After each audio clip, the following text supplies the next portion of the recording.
Glacier National Park is one of the most beautiful places on Earth, and it is also one of the most likely places in the entire lower 48 states where a hiker will come face to face with a bear. But this is not a coincidence. It is the result of geography, biology, and human behavior colliding in a landscape that was built from the ground up for bears. The question visitors ask more than almost any other is a simple one. Why are there so many bears in Glacier? The answer begins with the land itself. Glacier National Park spans over 1 million acres of some of the most ecologically diverse terrain in North America. Within its borders, alpine meadows give way to dense old-growth forests, which descend into river valleys carved by ancient glaciers. This dramatic variation in elevation and habitat means that in a single day, a bear can move from a high-altitude snowfield to a valley floor thick with berry bushes and fish-bearing streams. Very few places on the continent offer this kind of compressed, resource-rich environment, and bears have thrived here for thousands of years because of it. Glacier is home to both grizzly bears and black bears, and their populations here are among the healthiest in the contiguous United States. Estimates suggest that roughly 300 grizzly bears and around 600 black bears inhabit the park and its immediate surroundings. That is a remarkable density of large predators in a space that also welcomes nearly 3 million human visitors every year. The math alone makes encounters almost inevitable. To understand why those encounters are so frequent, one must understand how bears use the landscape seasonally. In spring, as snowpack melts from the lower elevations first, grizzlies and black bears emerge from their dens and move downhill to find the first green vegetation of the year. Glacier lilies, cow parsnip, and the fresh shoots of grasses are among their earliest food sources. These plants tend to grow in avalanche chutes and along stream banks, which are also places where popular hiking trails are routed. The Highline Trail, one of the park's most famous paths, traverses exactly this kind of terrain. Hikers walking through in June and early July are moving through a bear's breakfast table. As summer progresses, the dynamics shift. July and August bring the ripening of huckleberries, and this is where Glacier's bear encounter rates truly spike. Huckleberries are among the most calorie-dense wild foods available to bears in this region, and Glacier National Park produces them in extraordinary abundance. The shrubs grow in open meadows, along trail margins, on burned slopes, and throughout the mid-elevation forest that hikers pass through constantly. A single grizzly bear may consume as many as 200,000 berries in a single day during peak season. When entire hillsides are draped in ripe fruit, bears are not going to avoid them, simply because a hiking trail cuts through the middle. This seasonal overlap between peak visitation and peak berry season is one of the single greatest factors driving bear encounters in Glacier. August is simultaneously the busiest month for tourism and the most critical feeding period for bears preparing for winter hibernation. Rangers refer to this late summer period as hyperphagia, a biological state in which bears are driven to consume as many calories as possible. During hyperphagia, a grizzly may eat for 20 hours a day. The urgency of this feeding makes bears less cautious and more tolerant of proximity to humans, which in turn increases the likelihood of surprise encounters on the trail. But habitat and food sources are only part of the equation. The design of the park itself plays a significant role. The Going to the Sun Road, Glacier's engineering marvel, runs through the heart of the park, along a narrow corridor between towering peaks. The road and its associated trailheads funnel millions of visitors into a relatively small band of the park. Meanwhile, the same corridor serves as a critical wildlife movement route. Bears traveling between the park's eastern and western drainages must cross through this zone, and they do so regularly. The result is a concentrated overlap of human activity and bear movement that few other parks replicate at this scale. Trail design also contributes. Many of Glacier's most beloved hikes follow valley bottoms or traverse dense forest with limited sightlines. Trails like the Grinnell Glacier Trail, Iceberg Lake, and Ptarmigan Tunnel pass through prime bear habitat, where tall vegetation, stream noise, and winding paths make it easy for hikers and bears to surprise each other. Surprise is the #1 trigger for defensive bear encounters.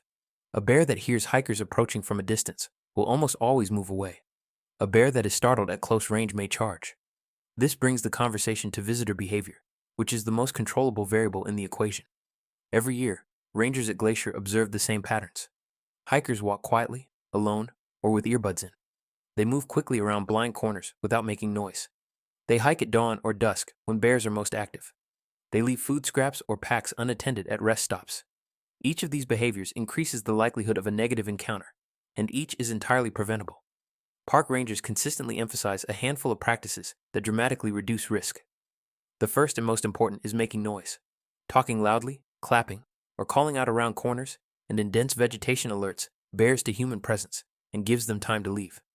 Bear bells, while popular, are generally considered less effective than the human voice because their sound does not carry as far and can be masked by wind or rushing water. The second critical practice is hiking in groups. Statistical analysis of bear encounters in Glacier and across the northern Rockies shows that groups of 4 or more hikers are almost never involved in serious bear incidents. The noise, scent, and visual presence of a larger group is typically enough to deter even a bold bear. Third, and perhaps most essential, is carrying bear spray and knowing how to use it. Bear spray is a concentrated capsaicin deterrent that has been shown in peer-reviewed studies to be more effective at stopping bear charges than firearms.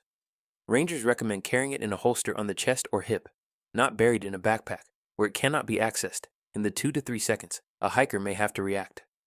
In Glacier, bear spray has been credited with preventing countless injuries, and the park strongly encourages every visitor to carry it on every hike, regardless of trail popularity or length. For those listening who are planning a trip to Glacier and want to go deeper into tips like these, this channel is built exactly for that purpose. Take a moment to like this video and subscribe to National Park Secrets for guides, stories, and insider knowledge about America's wildest parks. Beyond hiking behavior, camping practices also play a role in Glacier's bear encounter statistics. The park operates 13 designated campgrounds, many of which are located in valley bottoms near water sources that bears frequent. Every campground in Glacier requires the use of bear-resistant food storage containers or hanging systems, and cooking areas are separated from sleeping areas for a reason. The scent of food, sunscreen, toothpaste, and even lip balm can draw a curious bear into a campsite. Rangers patrol campgrounds regularly, but the responsibility ultimately falls on each visitor to maintain a clean camp. Backcountry camping, which requires a permit in Glacier, comes with even stricter protocols. Backcountry campers must store all food and scented items in provided bear hang poles or approved canisters. Cooking must be done at least 200 feet from the sleeping area. These rules are not suggestions. They are regulations that have been refined over decades of managing one of the densest bear populations in the country. It is also worth understanding what happens when encounters do occur. The vast majority of bear encounters in Glacier are non-contact. A hiker sees a bear at a distance, or a bear crosses a trail ahead and disappears into the brush. These moments are part of the magic of the park. Glacier is one of the few places in the lower 48 where visitors can witness grizzly bears in a truly wild setting, behaving naturally, digging for roots, turning over rocks for insects, or grazing on a hillside with their cubs. When close-range encounters do happen, the outcome depends heavily on the behavior of the human involved. Rangers teach a clear protocol. If a bear is seen at a distance, the hiker should stop, assess the situation, and slowly back away while speaking calmly. If a grizzly charges, which is often a bluff, the hiker should stand their ground and prepare to deploy bear spray at around 20 to 30 feet. If contact occurs with a grizzly, the recommended response is to play dead, lying face down with hands clasped behind the neck and legs spread to resist being rolled over. For black bears, the guidance is different. Fighting back is recommended in the rare event of a black bear attack, as black bear aggression toward humans is more often predatory in nature. Glacier's rangers and wildlife biologists work year-round to monitor bear activity, close trails when necessary, and educate the public. Trail closures due to bear activity are common, especially during berry season, and visitors should always check current conditions at ranger stations or the park's website before heading out. These closures are not inconveniences. They are evidence of a park that takes coexistence seriously. The broader truth about Glacier National Park is that its bear encounters are not a flaw of the park. They are a feature of an ecosystem that is functioning as it should. The presence of a healthy grizzly population is a sign of ecological integrity. It means the food web is intact, the habitat is sufficient, and the wilderness remains genuinely wild. Glacier is not a zoo. It is not a curated experience. It is one of the last places in the lower 48 where nature still operates on its own terms, and bears are the most visible symbol of that wildness. For every visitor willing to hike prepared, carry bear spray, make noise, travel in groups, and respect trail closures, Glacier offers something that cannot be found almost anywhere else: the chance to walk through a landscape where humans are not at the top of the food chain, where every ridge and every berry patch might hold a 300-pound grizzly, where the wild world demands respect and rewards it with experiences that last a lifetime. If this video helped prepare you for a trip to Glacier, or simply deepened your appreciation for one of America's greatest wild places, take a second to like the video and subscribe to National Park Secrets. There are more stories, more trails, and more hidden wonders waiting to be explored. Until next time, stay curious, stay prepared, and never stop chasing the wild places.